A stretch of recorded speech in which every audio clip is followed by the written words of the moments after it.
Welcome to today's explainer. Look, as developers and automation architects, we've all been there, right? Playing around with AI in a browser, well, it's fun. But when it's time to build actual, reliable business logic, yeah, things get complicated fast. So today, we're shifting gears entirely, away from that amateur, one-off AI usage. We're going to dive into building true enterprise-grade system orchestration using a seriously powerful feature called Claude Skills. Let's just acknowledge the universal developer headache right out of the gate. You spend hours carefully engineering a prompt, right? You ask the AI to do its thing and boom, it works perfectly on the first run. But then you run it again the next day, and it gives you this slightly different result. Or worse, it completely hallucinates or just straight up forgets half of your formatting instructions. Honestly, that inconsistency is the absolute enemy of automation. So here's the paradigm shift. We are moving far, far away from the unreliability of standard, long-winded prompts. Instead, we're replacing the whole shebang with Claude Skills. You can kind of think of a skill as a locked-in, totally reusable how-to manual for the AI. You establish your structured rules just once, and it practically guarantees that your exact steps and instructions are executed with total, unwavering consistency every single time. Here's our game plan for this explainer. First, reusable AI infrastructure. Second, step-by-step skill setup. Third, injecting external reference files. Fourth, integrating apps with MCP. And finally, benchmarking and debugging skills. Let's get right into it. Section 1. Reusable AI infrastructure. It's time to fundamentally change how we view Claude and really start treating it as core business plumbing. I absolutely love this philosophy from our source material. A Claude skill is essentially a reusable how-to manual. Think about it. When you're building automations, the last thing you want to do is constantly rewrite instructions. With this, you package up your detailed constraints and your business logic just one time. The AI actually learns exactly how to perform that specific task, whether it's summarizing data or crunching reports, and it literally becomes a reliable piece of infrastructure. Now, under the hood, this infrastructure is actually pretty simple. It's just a markdown file, a skills.md file to be exact. This configuration file contains your skill description, your strict rules, the exact step-by-step process the AI must follow, and even examples of the final output. Claude then takes this exact file and loads it into every single session to figure out if it needs to trigger your specific business logic. Pretty clever, right? Moving on to Section 2, Step-by-Step Skill Setup. So how do we actually go about building this? Well, the installation pathway is super straightforward. Though, just a quick heads up, you do need a pro or team account to access these settings. First off, you just open a chat and ask Claude's built-in skill creator to build a workflow for you. Claude's going to reply with some scoping questions, asking what the workflow is, what makes it unique, and what edge cases it should handle. Once you answer those, it writes the code and hands you a .md file to download. Finally, you just upload that file into your profile. Just head to Settings, then Capabilities, and drop it right into the Skills section. Now, here's a massive pro tip for your tech stack's reliability. Because this trigger feature is still kind of in its early days, Claude can occasionally miss the context. So, to ensure it fires correctly, you want to explicitly call out the exact skill name right in your prompt. So if you built, say, a YouTube chapters skill, tell Claude directly, hey, use the YouTube chapters skill to process this. It just locks it in. All right, let's hit Section 3, Injecting External Reference Files. Okay, this is where we entirely eliminate guesswork from your automation workflows.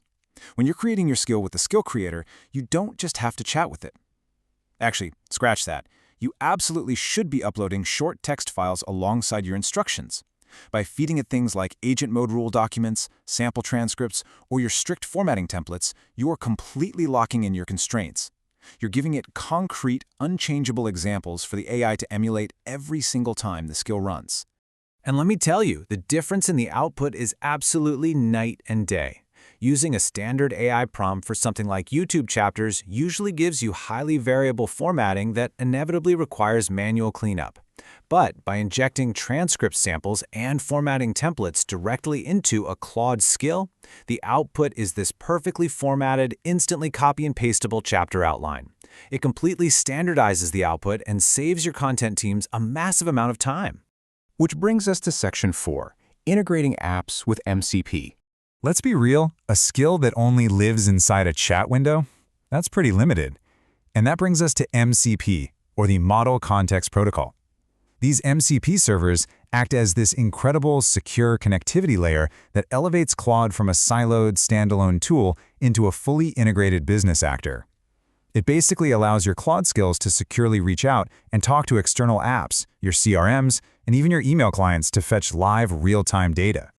Now here is where we see the real business value. By connecting an MCP server, you could have a skill that pulls data directly from QuickBooks Online to automatically summarize your monthly income and expenses. Or, hey, you could connect it to your work Gmail. You just trigger the skill, and it securely searches your recent messages, summarizes your unread priorities from yesterday, and can even draft sample replies for you. This is what allows you to execute those complex multi-step actions automatically, all using live data.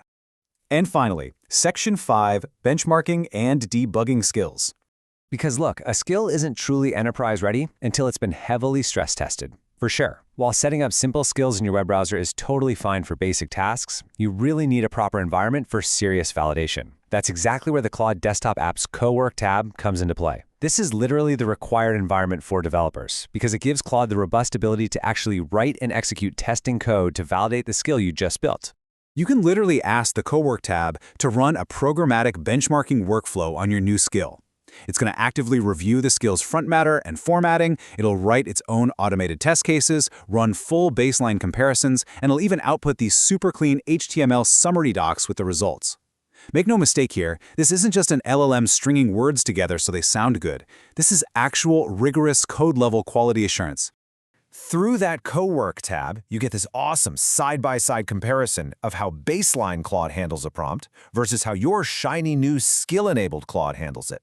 Once it generates that HTML report, you can actually mathematically prove to your team that your skill's accuracy and precision are hitting your established business benchmarks.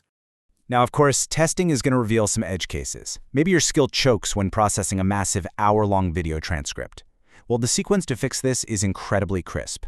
You identify the failure point, you prompt Claude to update the instructions to handle it, and then you just re-download and overwrite the old file. Boom. Consistent execution guaranteed. I really want to reiterate this powerful core takeaway from our sources today. The goal for developers right now isn't just experimenting with AI anymore. It's about turning it into a truly reliable, consistent infrastructure for your business. We are officially moving on from messy, unpredictable one-off prompts and stepping into the world of standardized, version-controlled operating procedures. By wrapping your instructions into that skills.md file, injecting concrete reference data, connecting to your live apps via MCP, and running those rigorous programmatic benchmarks, you finally have total control over your AI. So now that you have the blueprint for reliable AI infrastructure, I gotta ask, what workflow are you gonna automate next? Thanks for joining me on this explainer, and I'll catch you guys on the next one.